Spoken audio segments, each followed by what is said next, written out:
What I find interesting is that my mom went through all the trouble to take me to America just to see America fall to become China. And it's kind of fucked up that way. It's like, I didn't come to here for China. I want to be an American.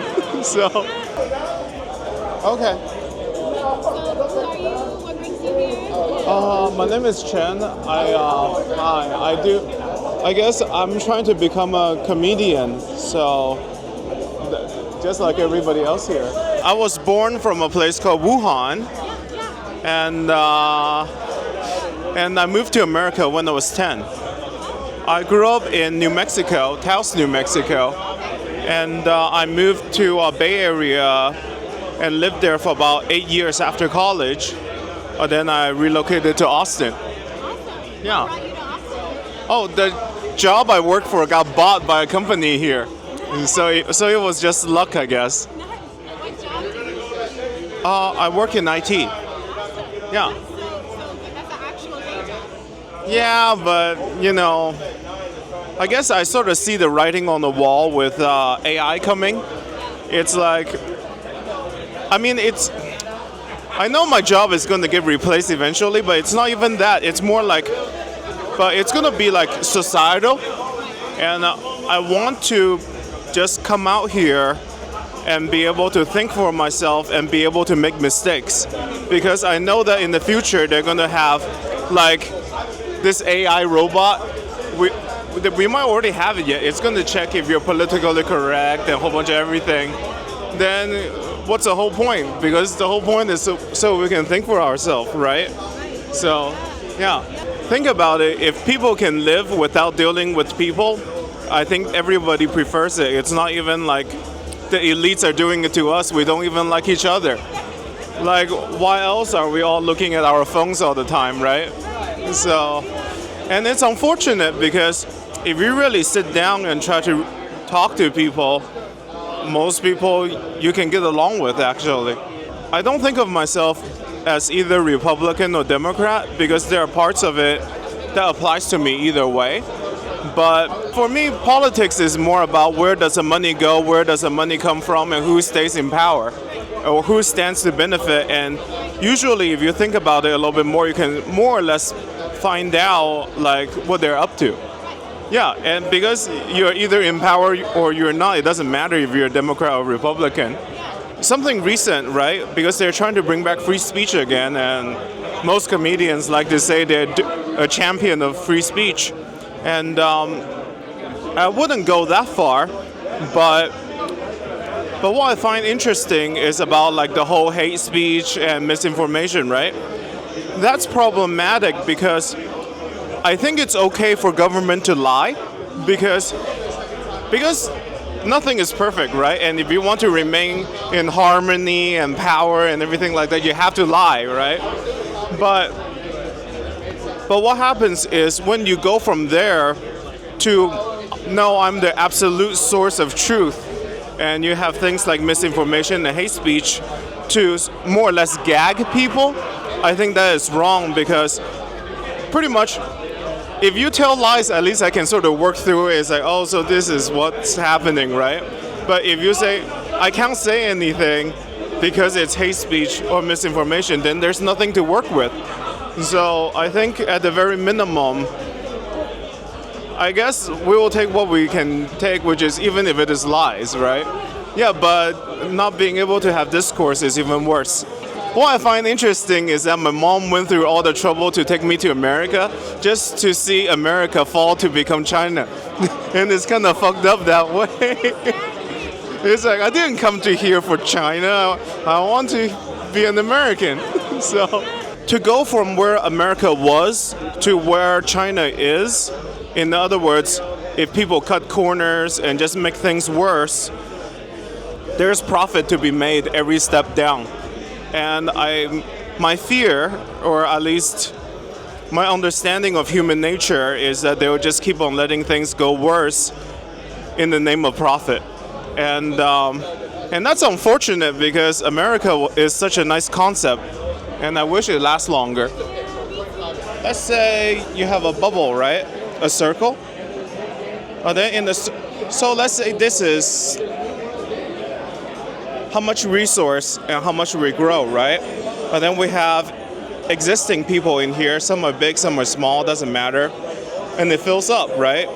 But what happens is, let's say everybody grows, right? But the problem is sometimes people grow faster than like how big the total production like growing, right? So what eventually happens is, let's say you were making $10 an hour, right? Or a year, which is unfortunate. Going from 10 to 20 seems good, doesn't it? Right. For most comedians, that's about it. Yeah, but let's say you're already making $100 a year, but then you make it to 110 a year. It's still a gain, but it doesn't feel as good, right? Well, what happens if you have billions of dollars or trillions, right? Right. Then what happens is people don't want people don't want linear growth. They want percentage growth, right? And not just a flat percentage, they want the percentage to go up. Well, what happens is eventually some bubbles are going to outgrow all the other bubbles. So for it to reach its potential, it actually has to start cannibalizing it. And because a long time ago someone asked me, a long time ago my mentor asked me what does the Chinese say about the world being zero-sum? It took me 5 years to think about it. And the running conclusion is, at least for right now, is as a species, we will always come up with new ideas, be more efficient, explore new areas. We will always grow, right, from a small bubble to a bigger bubble, right? But if you look at it, so in that case, the world isn't zero-sum. But if you look at it from rate of consumption versus rate of production, and you think about how people bet on futures of things, like, hey, I'm already buying the future. And in other words, sometimes we're actually consuming more than what is actually available. So in a way, the world is zero-sum, but I think the fact of it is made worse because it's like a self-fulfilling prophecy. So the more people act like it's zero-sum, the worse it's going to get. And Right. Yeah, and I think the more that they think it's zero-sum, the more kind of cannibalizing. But the worst part about thinking the world is zero-sum is that people get selfish, right? It's like, I must have a bigger piece of cake. But I personally believe, I think it should bring people peace, because if the world is indeed zero-sum, that means if I do something good, and if I personally don't benefit from it, it can go to someone else because it doesn't get lost, right? So it's like, yeah, it doesn't have to be like I kill you, you kill me, right? So it's like, I brought the branch down on the tree so the oranges can be eaten by everyone. I think the quote in American or English, it's society is made great by people who plant trees that they don't get to enjoy the shadows under, or something like that. Yeah. All the laborers and all the people actually doing stuff are not benefiting from the labor that they're doing. Yeah. And that's So, the whole, critique of capitalism as a. well, I mean, capitalism did make our life better. Like, Well, that's debatable. well, the thing with capitalism is this, right? I think out of all the existing systems, capitalism is the best, but it doesn't mean that we shouldn't thrive for something that's better than it. I'm for capitalism, I guess only as far as compared to everything else. But if there can exist a system that's better than it, then I guess I'm gonna jump ship. But I don't. I won't pretend that I know something like that, because if it exists, people would have already figured it out, right? I know people's brains shut off when you mention things like patriarchy, right? Because it's overused, but And like the words communism, socialism, like they're just. yeah, but the thing is, if you really take it at its base form, patriarchy is about a king that's a dude, right? But if you look at all the guys here, not all of them are kings. So in other words, the system isn't for most guys. But if under patriarchy, everybody, all the guys' identity are tied to winning, that means there are gonna be so many disappointed men. Yeah. So it's unfortunate. It's sort of unfortunate because a long time ago, I think feminism was fighting for equal rights, and they were freeing both men and women. But now they twisted it in a way that it's still patriarchy, but sometimes we have people of different color or women, but it's still being oppressed by the elites or something like that, right? So it's like every kind of paradigm, every type of ideology seems to get contorted in such a way that it goes back to the original thing it was fighting against. well, because people don't want to, like, what's it called?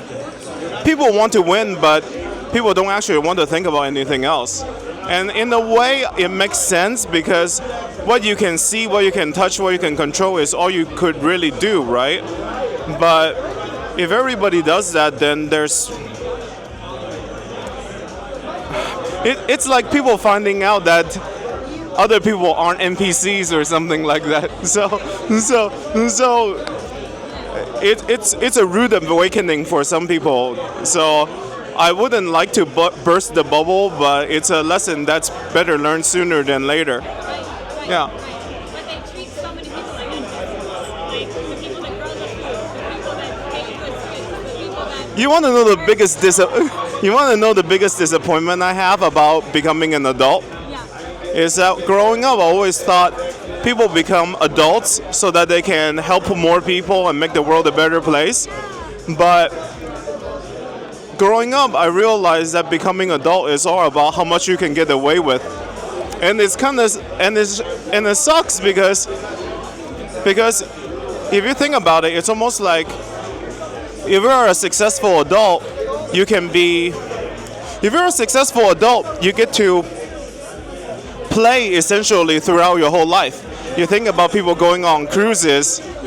Now I feel like an asshole, but you think about people who does it like every single month, right? Like not like us, like once in a few years, but I'm talking about like all the time. So pretty much, if you're successful, you get to play all your life. You attend parties, you go on cruises and all that. But then, and maybe you can even play hero, you can play savior, you can play cop, you can even play villain if you want, right? But then you think about people who are born to this world where their parents didn't really want them. Well, sometimes they have to work jobs even below the advised age, right? In other words, they're forced to work real jobs at a young age.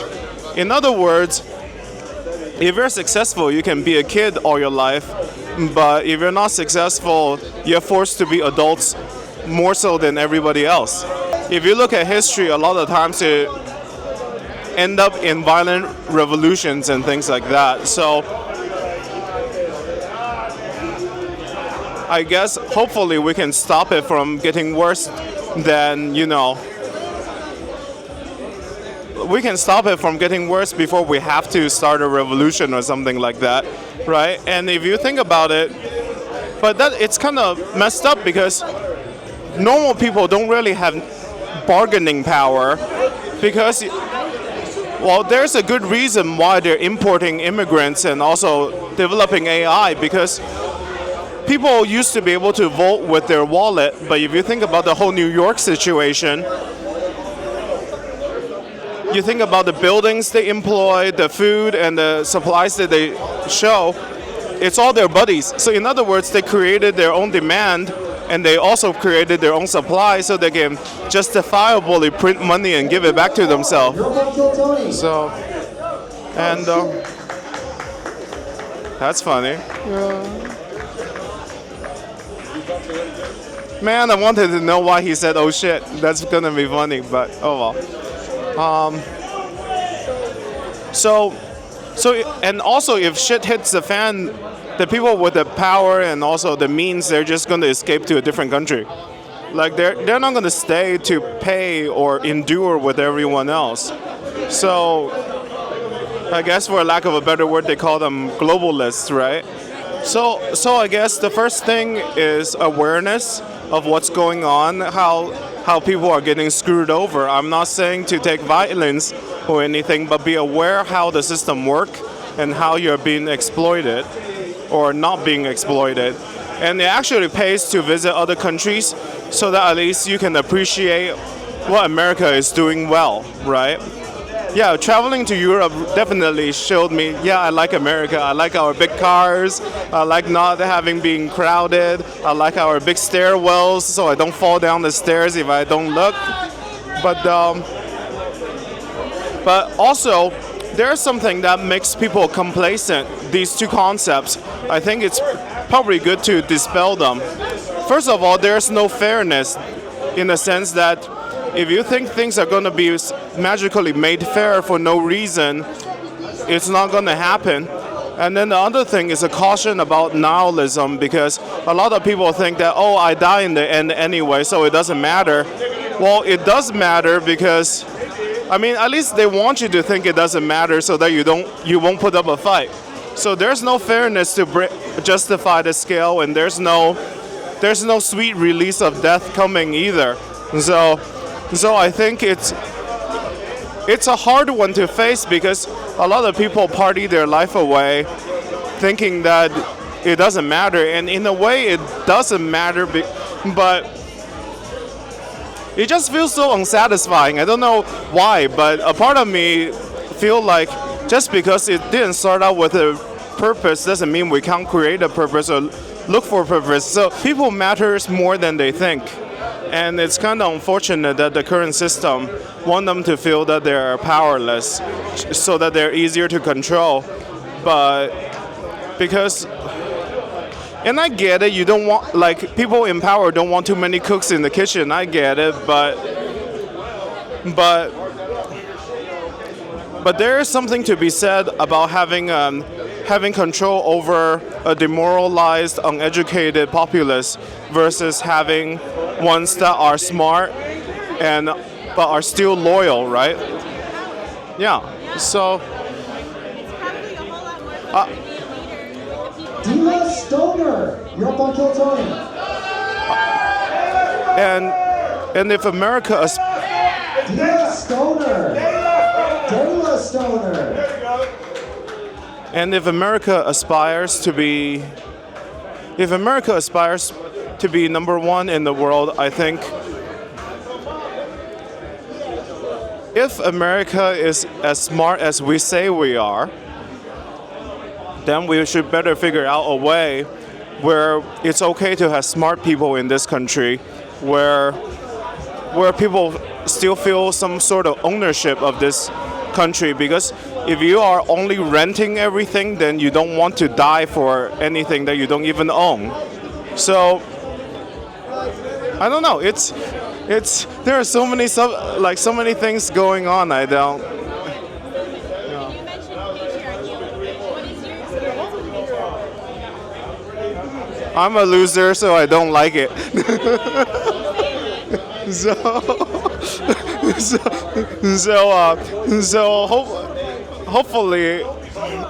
Hopefully I can find success without falling into prey on the other side, right? And becoming the oppressor. And I'm trying to be aware of it. Because I don't know, it's like, I don't know, like a lot of people seek power, but they don't really think about what it really entails. They don't think about how much of an inconvenience it can be sometimes.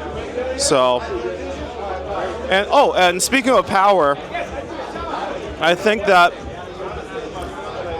regular people or normal people should also seek power, if only to keep it out of hands of bad people.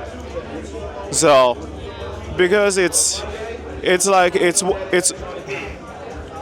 because, yeah, even if it is just to keep it out of bad people's hands, because, yeah, even if you don't do nothing, sometimes it's better than having someone bad in the helm. So,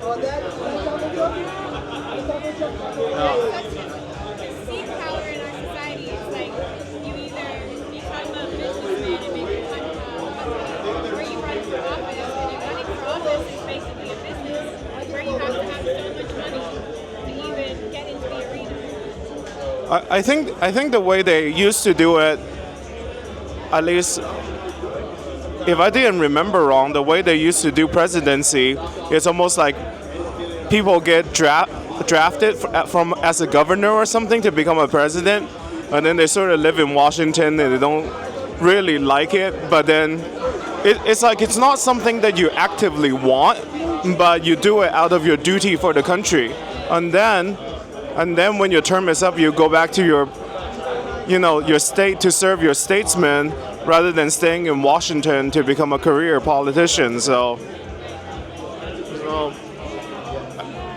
I guess maybe too much efficiency is bad for us. I know that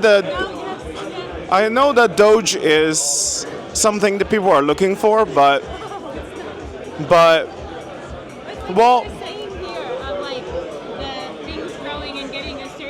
well, they do need to start cannibalizing to get growing, right? And the way do you mind if I? Sure. So the way that our society currently is, it looks like There's a really big circle and everybody else is just tiny ones. right, Yeah. and then everyone else is like dots. Yeah, exactly. It looks like cancer. Well, The way that well, when it comes down to cancer, it's more like this, right? The definition of cancer is a type of life that seeks to live beyond everything else, right? It doesn't check if it is beneficial or not. It just it survives for the sole purpose of surviving, right? Well, but then you think about how the existing system, at least for the elites, are set up, right? You heard of the concept of fuck you money, right? Yeah, like so let's say I have enough money, you can't force me to do anything, fuck you, right? But then recently I heard the concept of fuck me money, is that I want to have so much money that I can be self-destructive, do drugs, drive fast cars, wreck cars, running into people, pay for lawyers and all that, and then still be okay. That's like a stupid amount of money, right? Well, if we created a system where the offsprings of elites can do no wrong and still maintain their privileges and resources, that means they're in the same existence. There can be people who worked all their life, but they would never amount to anything. And if that's a case where the elites can just hold on to power and, and just keep on replicating itself for the sake of replicating itself, wouldn't that be a cancer on society? So I don't know. It's hard to maintain consciousness in today's world because it's too painful. So, but then for me to go on my path in a way I already lit myself on fire, and in a way I know that my time is limited, so I sort of want to bear this pain and see as far as I could. Yeah, so when you say you self-immolated, you set yourself on fire, what do you mean by that? You don't know I'm trans? Yeah, I am trans, but like I really hate how like it became a political movement. I didn't like it at all. Like pushing it on kids was wrong, but making it available for everyone, I think that was maybe the only good out of it. Yeah, because even when I was 13 years old, I sort of knew I wanted it to become trans, but like I would have wished that there were more resources to help me with it back then. But pushing it on to kids is too much. I don't approve of it. And but yeah, I don't know how much shorter my life is, and I probably can't have kids anymore, I don't think. So it's like, so that's what I mean by self-immolation, right? But there's something to be said about hitting rock bottom and facing absolute truth. Because I remember I hated myself, and then coming to the conclusion that I have to be truthful to myself before I can love myself and before people can accept me for who I am. Because a lot of times we pretend to be people who we are not, and then we get mad because people like the not us, right? Like, how come people don't like me for who I am? Well, because people don't like to present their true selves. So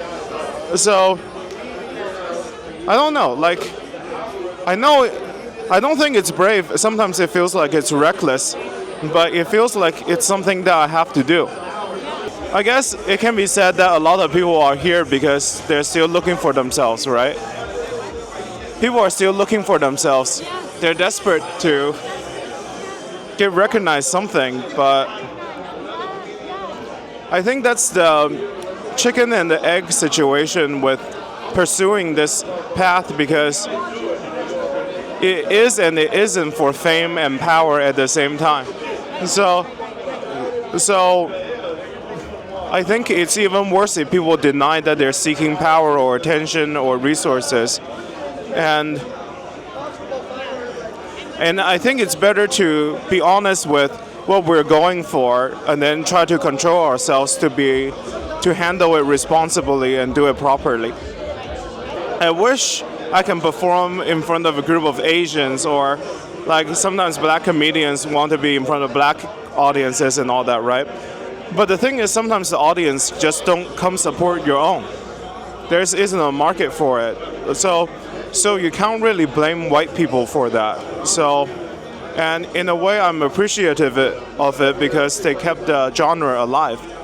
So it's, I guess you sort of gotta do what you gotta do, I guess. Yeah. I wish I'm big enough that one day I can draw crowds of, everywhere around the world, but we'll see.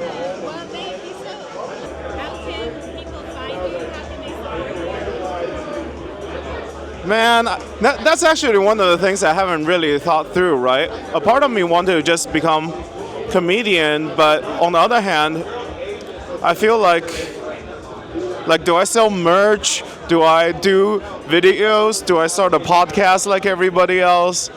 But personally, a part of me just wants to travel and help people. So, and